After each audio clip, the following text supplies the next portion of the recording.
عائلة السلام عليكم. فيديو ديال اليوم من نوع خاص، واحد الدواء طبيعي اللي هو انتيبيوتيكو. غير هو هاد الدواء هذا تنستعملو انا من العام لعام، كنستعملو هنايا في المنزل. سبحان الله كتكون فينا السعال او الكحبه، ينفع تناخذو معلقه صغيره كيمشي كلشي. سبحان الله، بما ان المكونات ديالو موجوده في كل منزل، علاش لا نشاركوه مع الناس حتى يستافدوا منه الناس جميعا. يعني طريقه سهله جدا، راه ديجا شاركت معكم هذا الفيديو. كنعملوا واحد 2 معالق ديال العسل، يعني كل واحد ياخذ العسل اللي عنده موجود في المنزل كيف ما كتشوفوا.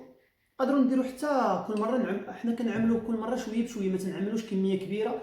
يعني انا هذه تنعطيوها حتى الاطفال عندي، ولكن نتوما كل واحد يسول الطبيب ديالو. لكن حنا تنجربوها الحمد لله كلشي تيصح عليها. ما بقيناش كنشربوا السيرو كاع ديال داك السيرو ديال السعال، ما بقيناش كنشربوه.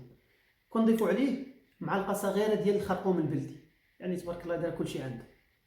المهم غادي نضيف عليهم واحد القليل ديال البزار باش نفعلوا هذاك الخرقوم البلدي غير شويه. والان غادي نخلطوا الخليط ديالنا حتى نتوما تجربوها. واي واحد شفتوا فيه الكحبه عطيوه هاد المكونات، راه سبحان الله بالزربه غادي يصح. شوف معايا واحد اللون كيولي فيها بحال الكرامه، شفتي كيولي فيه واحد المذاق رائع. كيف ما كتشوفوا المقادير سهله، 2 معالق ديال العسل ومعلقه صغيره الخرقوم البلدي والقليل من البزار. وبسلام عليكم، والله يشافي الجميع.